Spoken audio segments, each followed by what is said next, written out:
I remember how exciting it was to learn we were going to have our third child. We're hoping for a girl. God blessed us with a boy, blessed us with a very special boy. We were fully expecting a normal pregnancy like we had with our first two boys, but God had different plans for Landon and He had different plans for us. Because I already had two small children, they were 2 and 4, I think I didn't really notice maybe some subtle symptoms. I was busy, just doing normal things, just a busy mom. And then at about 24 weeks, I noticed I was starting to have a little bit of swelling that progressively got worse. At that point, I did start taking my blood pressure, and that's when I noticed my blood pressure was a little bit high. At the same time, I was having some headaches as well, and that's when we decided to go into the hospital.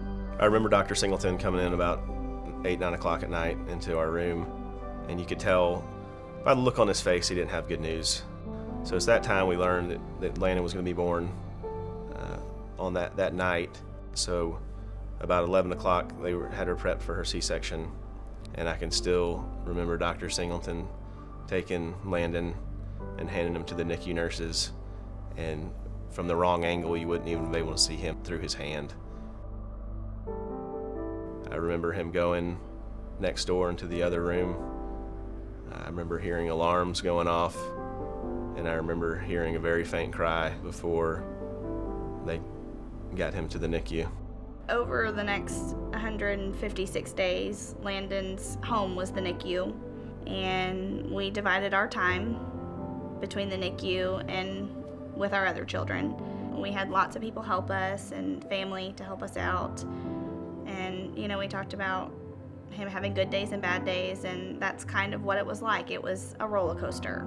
The people caring for my baby were people that I loved and trusted. I knew they cared for me and my family just like they were family to me.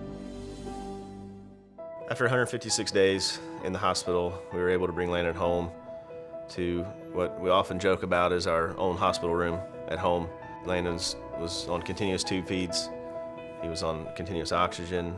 He was on continuous pulse ox monitoring. Now that Landon's home, that changes things tremendously.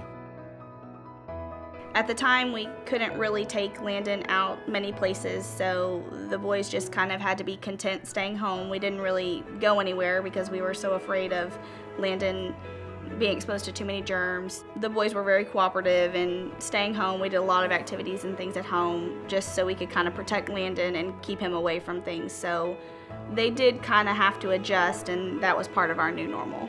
Yeah, we've gone from in a very, what seems like brief period of time over the last 6 months or so, from having to stay close at home to venturing out to amusement parks, to taking them to water parks, where 6 months ago, that wasn't even on our radar. I could have easily been sitting here today, talking about losing a son, a wife, or a son and a wife. Those things go either way, and they go different ways all the time. So God, truly blessed us with how well Landon has done. Our older boys love to play baseball. They played baseball this year, and Landon loves to be right up there with them, and we feel very blessed that Landon has done so well, and we're excited. We're going to have 3 boys on the ball field.